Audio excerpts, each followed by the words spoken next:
দর্শকদের আরেকটি প্রশ্ন আমি নেই। শহীদ শরীফ ওসমান হাদী হত্যা তো অনেকদিন হয়ে গেল। বাট বিচারের আ আ দাবি নিয়ে আপনি কবে সংসদে আরকি মানে কথা বলবেন?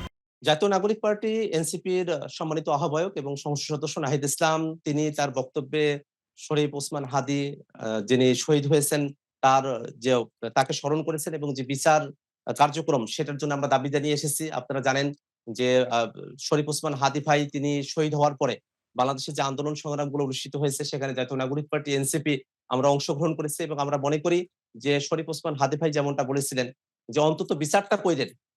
তিনি যদি খুনও হয়ে যান, যেন বিচারটা হয়। অর্থাৎ বিচারের মধ্য দিয়ে তো আসলে একটা ডিটারেন্স তৈরি হয়। যারা অপরাধী আছে, তারা পরবর্তীতে অপরাধ করার ক্ষেত্রে একটা ডিটারেন্স এর মধ্যে তারা পড়েন, একটা বাধার মধ্যে পড়েন। অনেকের জন্যে এই বিচার সেটা অনেক অপরাধ সম্ভাব্য অপরাধ থেকে অনেক অপরাধীকে এটাকে বা দূরে রাখে। এই কারণে আমরা এটা মনে করি যে শরীফ ওসমান হাদী ভাইয়ের হত্যাকাণ্ডের বিচার শুধু এটা তার পরিবারের ন্যায় বিচার প্রাপ্তির বিষয় না। এটা বাংলাদেশের যে বা রাজনীতি, বাংলাদেশের যে আর্থসামাজিক পরিবেশ তার সাথে একটু ওতপ্রোতভাবে জড়িত বিষয় এবং যারা খুনিরা আছেন তাদেরকে এখন ভারতে তাদেরকে গ্রেফতার করা হয়েছে। সেখানে একটা ট্রায়াল প্রসেস চলছে।